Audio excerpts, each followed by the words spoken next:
So tight, and then through two, it's trying to kill me. Like crazy loose. Stand for it, man. We'll keep working on it.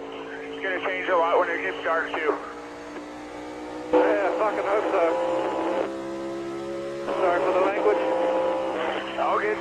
Shane van Gisbergen came to Darlington Raceway for the first playoff race of the year. The Southern 500 is one of the hardest races in NASCAR. Some drivers become legends here, others see their dreams fall apart. On this night, something surprising happened to the rookie star. Fans could not believe what they saw. What went on under the lights at Darlington that left everyone talking? The Cookout Southern 500 is not just another NASCAR race. It is one of the most important and famous races. Drivers call Darlington the Lady in Black because the track is so tough. One small mistake can ruin a driver's race. Many say it is the hardest track in stock car racing. It tests everything: speed, patience, the cars, and the driver's mind. This year's Southern 500 was the first playoff race. Every point mattered. Every lap was important. Every choice shaped the road to the championship. Shane van Gisbergen came into the race with a lot of momentum. His first year in NASCAR had been amazing. After leaving supercars in Australia, he shocked everyone by winning his very first Cup race on the Chicago street course in 2023. By 2025, he had already scored many wins, poles, and top 10 finishes. He was no longer seen as just a road course driver. He was learning ovals, short tracks, and big speedways, proving he could handle all kinds of racing. This success made him one of the most talked about drivers going into the playoffs. But at Darlington, he faced his toughest challenge yet. Right from the start of the Southern 500, trouble began. Van Gisbergen started 20th, which was decent against tough playoff drivers. But his car didn't work well. It was hard to handle. And he told his team on the radio, "The car is horrible.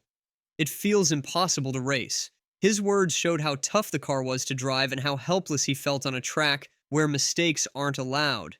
When Josh Berry spun early in turn 2, SVG avoided the chaos, but survival was not enough. His lap times fell off, his balance was gone, and even as his crew made adjustments, nothing seemed to help. He later admitted, "We tried everything, but the car had nothing."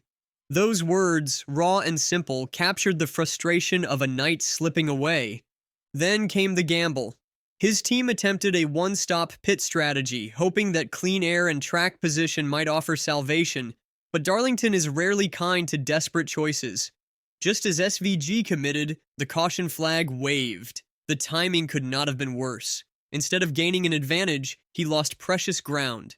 Suddenly, he was not only fighting a stubborn car, but also trapped by circumstances outside his control. As the laps ticked away, Van Gisbergen's temper flared. Over the radio, he let his emotions out, at one point saying he was losing my shit inside the car.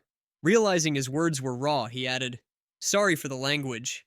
It was a human moment, showing just how much pressure weighs on a driver when hopes of a strong finish dissolve. He was not angry at his team. He was simply a competitor who felt helpless. By the end of the night, he crossed the line in 32nd place, 2 laps down.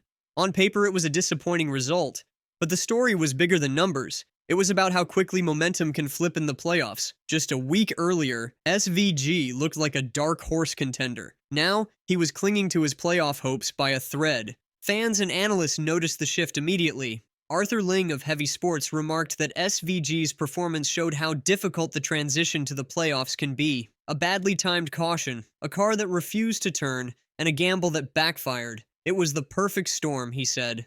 Motorsport.com echoed the point, noting that SVG felt like nothing he tried could change his fate. Even with the bad night at Darlington, Shane's season had been strong. He already had 4 wins, 4 top 5 finishes, 5 top 10s, and 3 poles in 27 races. He also led over 250 laps, a big deal for a rookie. His average start was 22nd and his average finish 21st. After Darlington, he was 12th in the playoff standings, only 3 points above the cut line. One mistake could knock him out. The next race at Gateway was tough because it is a flat oval, not a road course where he is usually strong. Many wondered if he could bounce back in time. The NASCAR world showed both worry and respect. Some thought SVG might not make it past the first round. Others said Darlington is tough for everyone, even stars like Jimmy Johnson and Jeff Gordon. One bad race doesn't erase all his progress. SVG's words showed how hard racing is on the mind. Driving 500 miles is tough, but feeling helpless is even harder. Knowing the car won't get faster can crush confidence. SVG admitted this, and his honesty touched fans who saw the human side of racing. As the season moves forward, the question becomes clear. Can Shane van Gisbergen turn the page quickly enough to survive? The playoffs are not kind to hesitation. Every driver is measured not by past wins, but by what they can do now. The margin for error is small, and the pressure is constant. Shane's journey into NASCAR was already surprising. Many people thought a supercars champion from New Zealand could not adjust, but in 2 years he proved them wrong. He learned strategy, handled US tracks, and raced bravely in traffic. Darlington slowed him, but it can't erase what he has built. The bigger story of the Southern 500 was not just Shane's trouble. It showed that even top drivers have bad nights. Chase Briscoe ruled the race, leading over 300 laps like the legends of old. For Shane, fighting to stay on the lead lap while Briscoe dominated was a tough lesson. Fans in the stands saw both sides of the sport. They witnessed dominance at the front and despair in the middle. They watched a driver who had already proven himself on road courses wrestle with the cruel reality of Darlington. They heard his voice crackle through the radio, raw with emotion, admitting that he felt helpless. In those moments, SVG became relatable not just as a racer, but as a competitor facing limits. The playoff road ahead will test him further. With races at Gateway, Bristol, and Talladega looming, the range of challenges is wide. Gateway demands precision.